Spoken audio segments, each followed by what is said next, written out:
At number 10, we have former Bachelor Australia contestant Keira Maguire, who revealed in 2016 that she was brought up in a polygamous cult in Victoria. The affiliation, known as the Seaside Sect, was founded by Keira's father and included his 9 wives.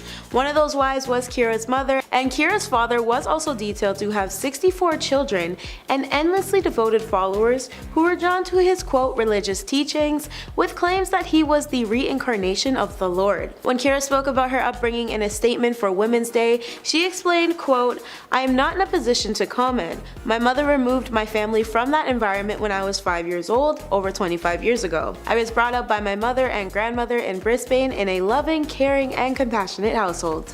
At number 9, we have Joker's Joaquin Phoenix, who detailed to Playboy in a 2016 interview of him being born into the children of God. The Walk the Line actor says, "When people bring up children of God, there's always something vaguely accusatory about it. It's guilt by association. I think it was really innocent on my parents' part. They really believed, but I don't think most people see it that way.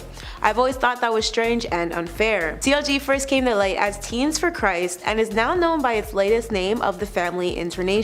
This organization started as a method of messaging known as flirty fishing, which was explained to have used intercourse to depict God's love and mercy to gain new believers. In the same Playboy chit-chat, Joaquin also disclosed his parents' gradual realization of the disturbing nature of the group's practices. While Joaquin said he believed his parents' original thoughts of finding a community who shared their own ideals, on the opposite end, cults rarely brand themselves as just that. Instead, they deem themselves as quote like-minded people, but Joaquin detailed that as soon as his parents caught on to something darker happening, they got themselves out right away. At number 8, we have Stranger Things Joyce Byers actress Winona Ryder.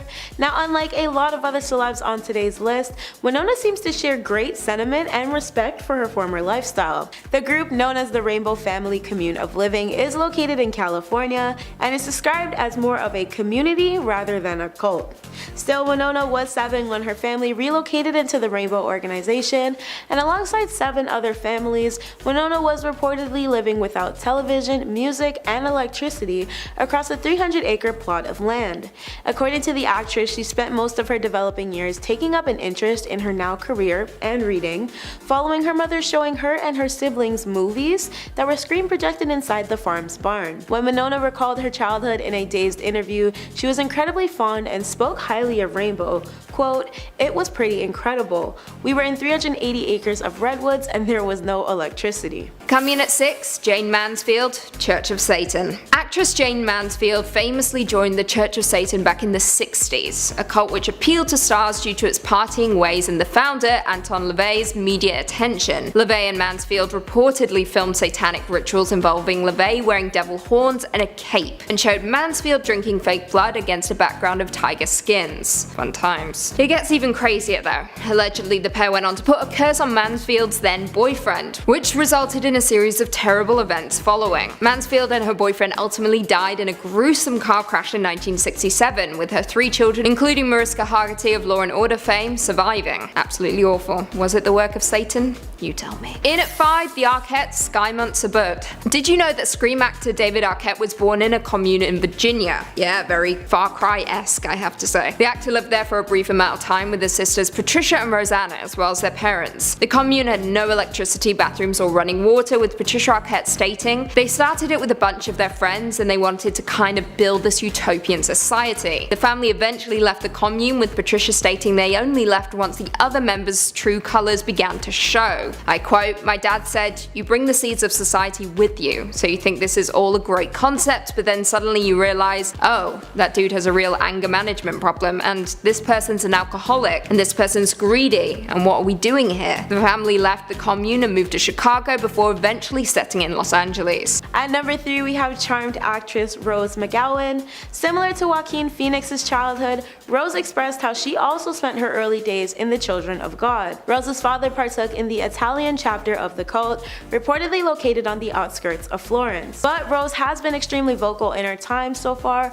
regarding her experiences and her successful escape. In a People interview, Rose recounted recounted witnessing sexual misconduct as a child while living among the group. I remember watching how the men were with the women. They were basically there to serve the men sexually. You were allowed to have more than one wife.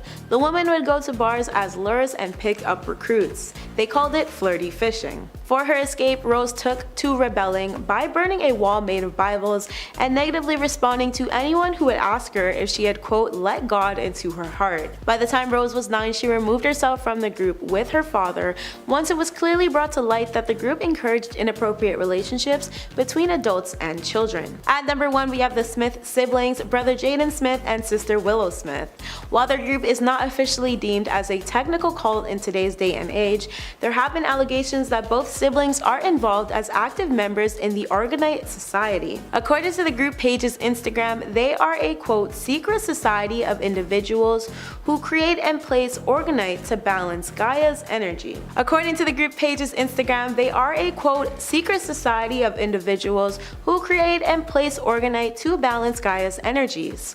The practice referred to as Gaia in question stems from Greek mythology and is the creator of Earth's personification and the universe, further known as Mother Earth. Both Jaden and Willow have been photographed with the crystallized orgone pyramids, which supposedly dispose of negative energy and instead push out positive vibes. However, according to arguable, believable, or unbelievable reports, the group delves into far more than just their unofficial trademark of good vibes only. At number 10, we have Bobby Ray Simmons that believes the world is flat. Rapper Bobby Ray Simmons has been claiming that the world is flat for years now. The man behind the chart-topping hits such as Airplanes posted a series of tweets and pictures to prove his findings. To argue his case, he would say that if the world was round, it would be obvious when looking at the horizon, and he noted that cities in the distance wouldn't be visible, as they would be concealed by the Earth's curvature. He also posted a photograph taken at high altitude and tried to support his point by saying no matter how high in elevation you are, the horizon is always eye level. Now, B.O.B. is not new to sharing his beliefs on conspiracy theories, as he has voiced his own opinions on the moon landing and human cloning. However, this one had to be the most outrageous, as the Earth is clearly round, not flat. At number 9, we have Kylie Jenner, and she believes in chemtrails. The contrails are chemtrails conspiracy theories, dates all the way back to the 1990s, and Kylie Jenner wasn't scared to voice her belief when she posted a tweet that included a picture with some pretty intriguing questions. So essentially, contrails are made out of condensation. They are thin clouds that form after a reaction between temperature changes in the water in the atmosphere when a jet aircraft flies around. However, some people believe that the white streaks you see in the sky are actually forms of vaporous chemicals formed by very harmful substances that can lead to global warming. However, the contrails may be harmless. Aircrafts are bad for the environment as they release emission high into the atmosphere, and chemical reactions have caused the atmosphere to heat up. So next time you book a trip, maybe find another way to travel. Are you liking this video so far? If so, don't forget to give it a thumbs up and subscribe to the channel. At number 8, we have Whoopie Goldberg, and she believes the moon landing was staged. When Whoopi Goldberg celebrated the 40th anniversary of Apollo 11 on The View, the star decided to share a little cup of crazy when she questioned whether or not NASA's moon landing was real or not. She went on to say that the surface of the moon, there's no wind, however, the flag appears to be waving. According to the people who worked on the project, they claimed the flag was not waving, however, it was just crumpled up, and the flag had a metal rod in it, so it would appear to hang properly. However, Whoopi would then question who took the pictures on the moon, which is actually a simple answer, as the astronauts did it themselves. The moon landing was a two-person job for Neil Armstrong and Buzz Aldrin, and both were equipped with suit-mounted cameras that allowed them to take pictures and photos as they bounced around the lunar surface. At number 7, we have Smallville duo Kristen Cruick and Allison Mack, who were allegedly members of a group known as NXIVM.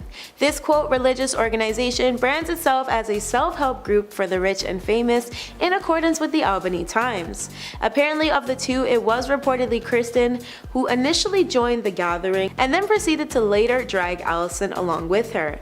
Multiple sources hint that the actresses were recruiting love slaves for their alleged leader Keith's subgroup called The Vow. Inside the practices of The Vow, it's been rumored that the women were constantly degraded, blackmailed, and mistreated. A former NXIVM publicist made claims that the gathering used girls who were not of legal age to fulfill Keith's needs, and the girls were branded with Keith and Allison's initials. Worse, it stated that Allison was the visionary behind branding the young girls.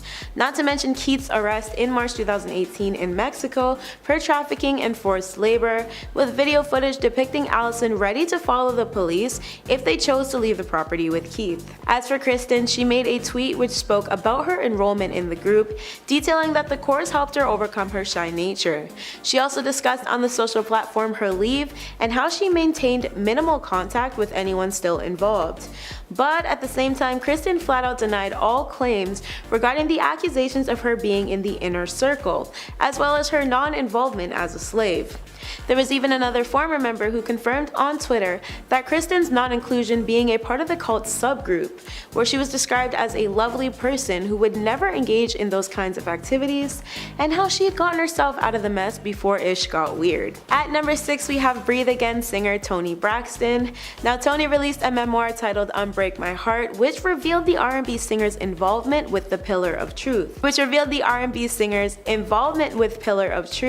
a Pentecostal apostolic group alongside her family as a young girl. Toni explained how her family soon fell into religious extremism. The behavior in question was known as the women and their nakedness needing to be covered up fully, and almost everything was deemed as evil.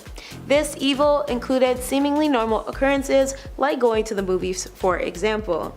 In light of her experience, Toni described connecting her faith and her devotion to God with that of judgment, anxiety, and guilt.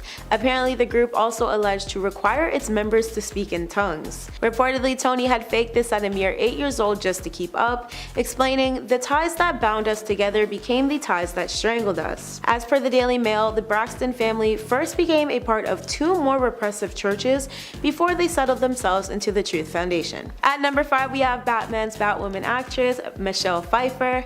Michelle has not been quiet about her disclosure that she was once an addition to a cult in 2013. Apparently, this group was brought up by 2 personal Hollywood trainers, and they would ritualistically practice breatharianism. The practice stems from one's ability to survive without food or water, and sustain the belief that sunlight was the cure to providing everything the body needed. Michelle spoke with The Telegraph for an interview in 2013 regarding this, where she described how the group worked with weights and put people on diets. According to this interview, Michelle said they wanted soul vegans and were incredibly controlling. Michelle continued by explaining that she wasn't living with the group, but that she was there quite often, and how the group often pressured her to show up more frequently.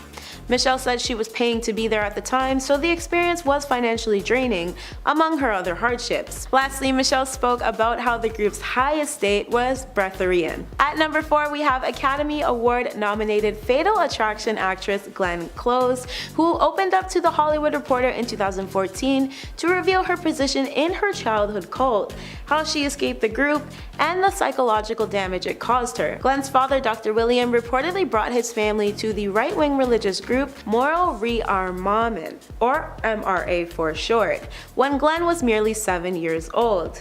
Quote, "For years, I wouldn't trust any of my instincts because my beliefs had all been dictated to me.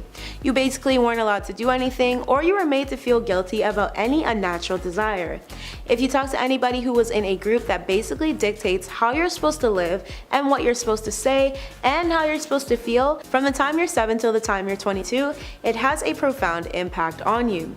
It's something you have to consciously overcome because all of your trigger points are wrong." At number 3, we have Terrence Howard, and he believes math is wrong. Now, we all hate math. However, Terrence Howard has come up with his own theory of logic, and he's calling it Teriology. According to the theory, math is actually wrong. Terrence said he started to realize that math was wrong when he attended the Pratt Institute, where he was studying to become a chemical engineer. In one of his arguments with his professor, he asked how it can equal 2 if 1 times 1 equals 1. That means that 2 has no value because 1 times itself has no effect. He then went on to say that 1 times 1 equals 2 because the square root of 4 is 2, so the square root of 2, it should be 1, but we're told 2, and that cannot be. Now, this whole theory just hurts my head, and I was definitely lost learning his theory, but If you agree with Terrence or understand his concept, let me know in the comments below. At number 2, we have Prince, and he believed in the Illuminati. Now, before Prince's passing, he gave a number of interviews where he talked about the New World Order, Illuminati, and chemtrails. However, his belief about the Illuminati and the New World are conversations people are still highly believe in today, and it's worth mentioning. Now, the Illuminati belongs to two different groups. The first one being the original Illuminati, which formed nearly 2 centuries ago as a secret society aimed at undermining corrupt governments, and the second one being a myth linked to the idea of a new world order that theorists believe is controlling the world. Now, just because Prince and many others choose to believe the Illuminati is an organization still around today doesn't mean that the shadow organization exists today, but you can believe what you want to because the Illuminati definitely exists. In at 10, Jayden Smith, Organite Society. Surprise, surprise, I mean Jayden Smith's father is a Scientologist, so of course Jayden is engaging in some cultish behaviors himself. Now, it may not be a cult in the classic sense of the word, but it has been alleged that Jayden Smith is a member of the Organite Society, which, according to its Instagram page, is a secret society of individuals who create and place Organite to balance Gaia's energies. Now, Gaia, of course, comes from Greek mythology and is the creator of the universe and personification of Earth, aka Mother Earth. Jayden in the past has been pictured countless times with crystal pyramids, which are meant to dispose of negative energy and give out positive vibes. However, this group isn't just about the vibes. According to 2014 reports, the society allegedly introduced Jayden and others to the work of Bhagwan Rajneesh, a controversial spiritual leader that is known in the US as the sex guru due to his focus on sexual liberation. Woohoo! And at number 7, we have Ted Nugent, and he believes global warming is not real. So, well-known guitarist Ted Nugent is known to believe in various things such as scams, hoaxes, conspiracies, and plots. But his most outrageous claim is that global warming is not real, and that just doesn't sit well with me. Ted would say that in an article written by Al Gore that he was a master of scam. Ted would go on to say that the Great Lakes are freezing instead of boiling, and New York City isn't underwater yet, and it proves that global warming is a hoax created by Al Gore. Ted would then finish his rant by saying the real disaster isn't climate change, but it's student loans and the inability to find jobs. However, with the ice caps melting, species fading off, and the climate becoming warmer than it should be, global warming is definitely a real thing, and we need to start taking it more seriously. At number 6, we have Paris Jackson, and she believes a whole different reason to Michael Jackson's passing. Now, Paris believes that the passing of her father, Michael Jackson, was actually all a setup. When her father passed away in 2009 from an overdose to a prescription his doctor, Conrad Murray, gave him, Conrad would be found responsible for Michael's passing. However, Paris still believes that there's more to the story to this day, as Michael would constantly drop hints about people being out to get him. Paris would go on to note that it was pretty obvious and all the arrows pointed to it. She would then say it all sounded like a total conspiracy theory, but all the real fans and everybody in the family knows that Michael's passing was all just a setup. A lot of people wanted Michael gone, and Paris has been playing a game of chess to bring them justice. Now, Paris has never named the specific people she was talking about, but she has hinted it's crystal clear to see who she was referring to. At number 5, we have Bruce Willis, and he believes Lee Harvey Oswald was innocent. According to Bruce Willis, Lee Harvey Oswald is innocent after he was found guilty for the passing of John F. Kennedy. Now,